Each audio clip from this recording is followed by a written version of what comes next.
In this video, we'll tally up the correct predictions from previous episodes, confirmed by the recent police report.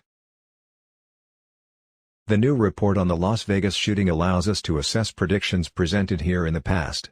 We'll go over them one by one. In the original 3D audio recreation, the total number of rounds fired was shown as 1,069, only 11 more than the actual number of spent shells found, 1,058. The difference is most likely due to gunshot detection algorithms, which sometimes overestimated the number of rounds as slightly above 100 in a single volley, even though Paddocks' largest magazines contained 100 rounds.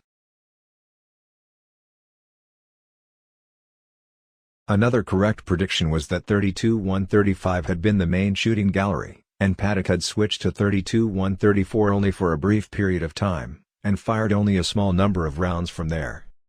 Here's the earliest prediction, based on sound delay times. For the automatic rounds fired during the cab video, sound travel time calculations suggest that the northern window is more likely the origin. This window theory can be supported or refuted by the number of shells in 32-134. If there is a very large number of spent shells there, then this theory is false. In the recent photos from 32-134, there are virtually no shells on the floor. 960 shells seem to be missing. Are they piled up behind the curtains? Paddock couldn't have easily kicked them out of the window, as the window frame rises an inch or two above the floor. The police report confirms shells behind the curtain in 32-135. Some claim the caliber used to fire at fuel tanks was .50, which we refuted. This lets us estimate that the caliber was probably .308, or NATO 7.62. There were no weapons found in Paddock's rooms with a caliber greater than .308. As shown in the 3D audio recreation, most of the fire was targeting the area closest to the shooter, that is to the left and front of the stage. This is confirmed by the actual location of victims, who were left on the festival grounds. But the key observation is that all shots produce a supersonic crack somewhere in the festival area. This suggests that none of them were aimed at the tanks, since, as mentioned before, shots aimed at the tanks wouldn't produce a supersonic crack over the festival grounds. Or perhaps the tank shots happened later, when Paddock fired single rounds aimed at cops. As it turns out, the shots aimed at the fuel tanks indeed occurred later, about 4 to 5 minutes into the shooting. We have another independent confirmation of the size of the reference markings near the bullet hole in the fuel tank. Similar reference labels can be seen on the door of 32-135. Their size can be compared to the known width of the police crime scene tape.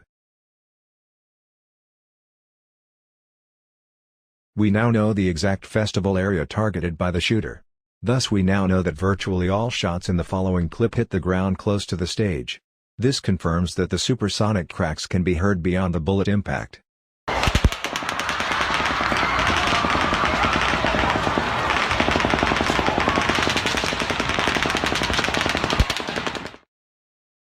And here's a proof that the supersonic cracks cannot be heard past a certain distance sideways from the bullet path.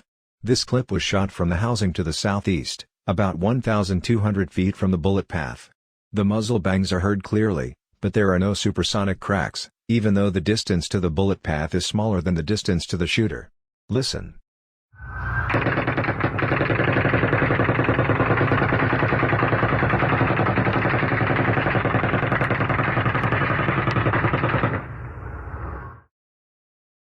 And now a few discrepancies in the police report.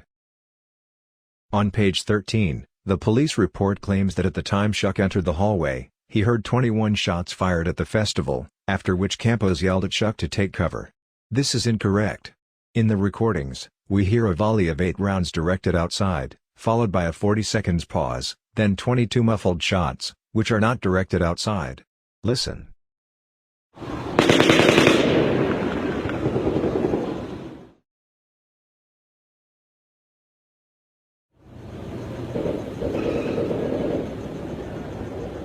Now it sounds like it's coming from farther away.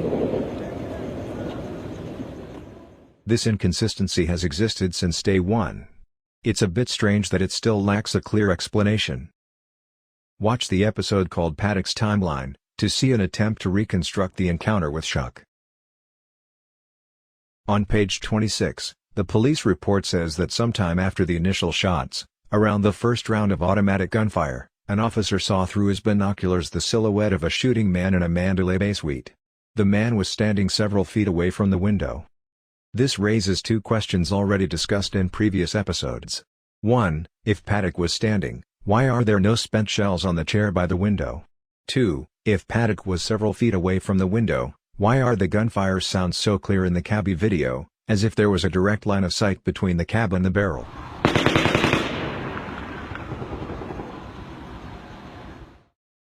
Another question, if a cop saw Paddock firing sometime around the first automatic volley, why didn't the cop count the floors from the top of the building and report Paddock's exact position? Or, if the cop had done it, why wasn't this communicated to other cops?